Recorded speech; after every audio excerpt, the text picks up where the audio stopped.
రాష్ట్ర వ్యాప్తంగా నాగుల చవితి వేడుకలు జరుగుతున్నప్పటికీ తిరుమల తిరుపతి దివ్యక్షేత్రంగా మాదిరిగా ఉన్న వాడపల్లికి మాత్రం భక్తజనులు అంతకంత పెరుగుతున్న పరిస్థితి కనిపిస్తుంది.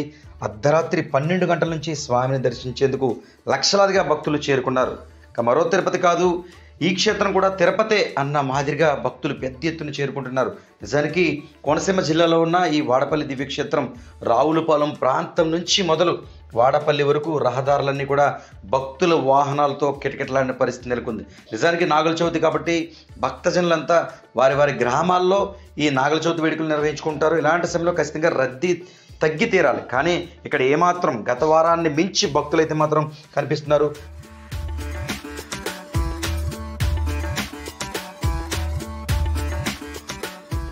రహదారులన్నీ లక్షలాది భక్తజనులతో కిక్కిరిస్తున్న పరిస్థితి కనిపిస్తుంది. ఇక ఇదే తరుణంలో వాడపల్లి దివ్యక్షేత్రం చుట్టూ వీరంతా 7 ప్రదక్షిణలు నిర్వహిస్తున్నారు. అలాంటి తరుణంలో స్వామివారి ఆలయం అంతా ఇసుక వేస్తే రాళ్ళ విధంగా భక్తులు దర్శనమిస్తున్నారు. దీంతో దేవస్థానానికి సంబంధించిన అధికారులు అయితే భక్తులకు ఇబ్బందులు కలగకుండా పర్యవేక్షించే ప్రయత్నంలో నిమగ్నమయ్యారని చెప్పుకోవచ్చు.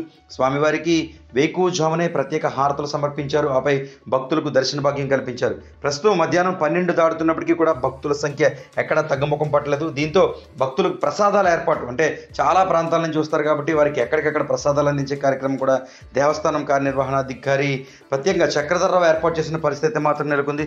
సేవకులు, శ్రీవారి సేవకులు సైతం పెద్ద ఎత్తున అక్కడికి చేరుకుని లక్షలాదిగా వస్తున్న భక్తులను ప్రత్యేకంగా పర్యవేక్షిస్తున్నారు. ఏదేమైనా నాగల చవితి రోజు సైతం వాడపల్లి దివ్యక్షేత్రం భక్త జన సందోహంతో కిటకిటలాడుతుంది.